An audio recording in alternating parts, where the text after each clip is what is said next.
Welcome back again, everybody. This is Nicole from Wildflower Valley Farm. It has been raining almost every day. Not every day, but almost every day since the last video that y'all saw of me pulling weeds out of the garden. So of course that has put me behind. There were a few days here and there where I was able to get in and pull some more weeds, so it's not that nothing has been done, but it's not done, and that's why, because of the weather. I have a feeling the weather is not going to cooperate with much of my gardening plans this year.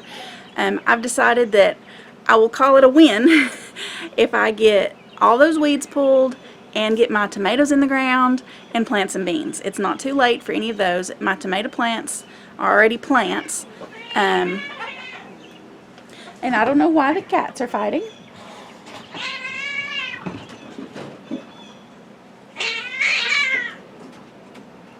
Those are actually my cats. I don't know why they're fighting. Anyway, I'll call it a win if the tomato plants are in the ground and I get some beans planted before it's too late. It is not too late for either one of those yet, and the tomato plants are pretty decent sized plants, so they already have a little bit of a head start. Of course, it's going to put them in some shock when I transplant them, but it's not like I'm starting from seed or from plants this tall, so that will be a help. So that's my plan. And then yesterday I had a little bit of a revelation about these weeds in my garden. I don't know why it didn't dawn on me, because I've done it before, but you know, I'm gonna blame that on the weather too. Just a brain fart. Didn't dawn on me that I need to be turning these weeds into hay for the rabbits. So today I'm going to show y'all how I do that.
While I'm trimming, I am feeding the mugwort to the rabbits.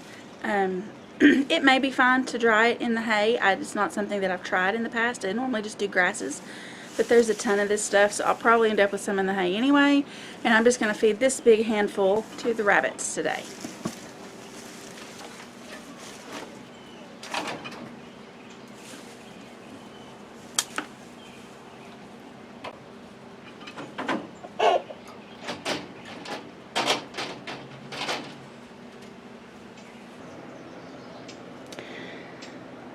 So let me explain a little bit about what my drying rack is. This is just a piece of plastic poultry netting, the kind that you use to keep birds out of maybe the garden, for example.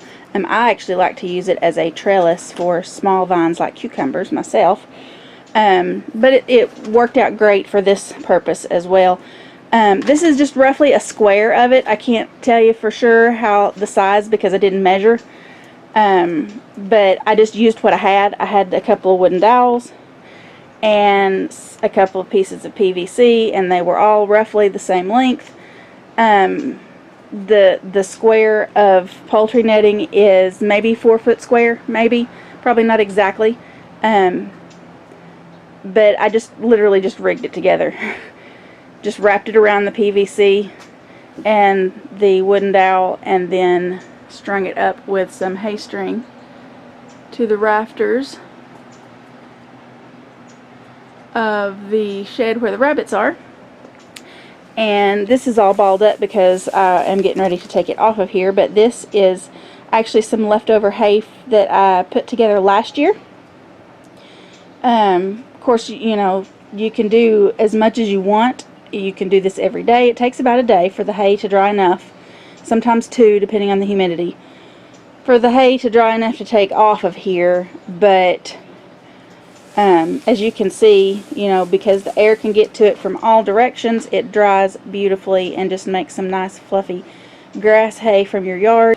So if you're doing it on a small scale like I am, you probably, even on a small scale, you probably still can't make enough hay to feed all of your rabbits all winter, but you can make enough to supplement, and that way you know that you have fresh things from your yard or your garden, maybe some different plants that don't come in your typical bale of hay, just so that your rabbits have a variety. Usually when you buy hay, it's normally 1 or 2 types of grass. Sometimes you'll get what here locally they call orchard grass, which is still mainly grass. It will have a few other things in it, like some clover or something like that. But usually when you buy hay, it's usually just 1 or 2 types of grass. And while that's great, it's nutritious for your rabbits, having a little bit of variety, I feel like is helpful to the rabbits, both nutrition wise and because, you know, not to humanize them, but I just feel like any animal likes a little bit of variety. They wouldn't want to eat the same thing all the time. So if you make your own hay, you can actually make hay from different weeds and plants, and possibly even some garden waste from your garden, to be able to offer a bigger variety than just plain grass to your rabbits through the winter. And on this drying rack, it takes, depending on the temperature and the humidity, it takes 24 to 48 hours to turn fresh grass from the yard into hay that can be stored all winter. You know, you can feed it next week, or you can feed it, you know, 6 or 8 months from now when the weather is cold. Let me show y'all how I load this drying rack. It's really simple, it's common sense, but I'm just going to demonstrate so y'all can see how this works. So I use the same green tote that I use for just about everything in this yard. I just fill it full of whatever grass I happen to be picking. Some examples of things that you're not going to find in your typical grass hay are plantain and some lamb's quarters. Not that there won't be any, but you know, if you want to dry just some of these kind of things so that you can offer them to your rabbits through the winter, that would be a great idea if you've got enough to do that. But I'm just going to take this old hay off of here. I'm going to step over here and give it to the rabbits. And then I just spread this on the rack.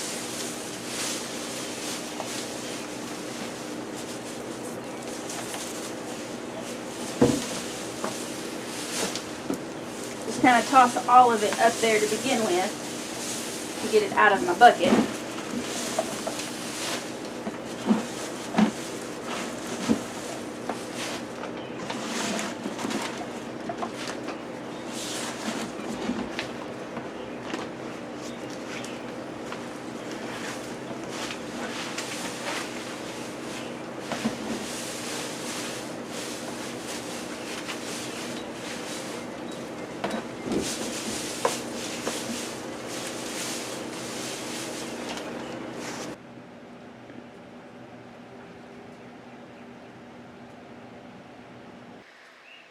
So as you can see, I have quite a variety of different things on here. I really can't tell you what kind of grass this is. I know just because I fed the chickens on the garden last year, there's probably some oat grass in here. Probably, this is probably millet, maybe. Maybe not. Those of y'all that are more familiar with plant varieties than I am might can correct me on that. But there's just a big variety of things. There's some huge plantain leaves in here. There's a little bit of clover. There is some catnip from the garden. But basically, I put it in a thin layer. You know, it's not single leaf layer, but a thin enough layer that the air can get around it. This is how I spread it out. It's not, you know, a single blade of grass thin, but the air can get through it pretty well. And of course it can get to it from the underside also. This is what it looks like from the underside, so there's plenty of airflow. You can see a little bit of daylight through it. And since this is so wet, I may come out here again later today and fluff it at least once, maybe twice, just depending on how the weather holds out. They are calling for more rain again today, of course. But I'll try to get out here. It is completely under roof, so it's not going to get rained on. So I'll try to get out here at least one more time today, maybe twice, to fluff this and just to kind of help it dry some. And then again tomorrow I may need to fluff it again, because this is as wet as it is. This is probably going to be some that takes 48 hours to dry. So, but then this will be stored. I can feed it, you know, in a few days, or I can just store it for the winter time, just to give, like I said, the rabbits a little bit of variety, so they're getting some greens that are not just Timothy grass. The hay that I usually buy is usually Timothy grass or orchard grass.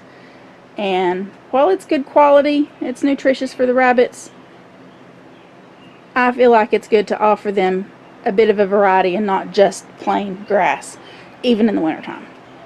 So that's going to be all for today's video. If you haven't already, please subscribe and be sure to check out the links to all of our social media accounts in the description down below. Thanks for watching, and see y'all in the next video.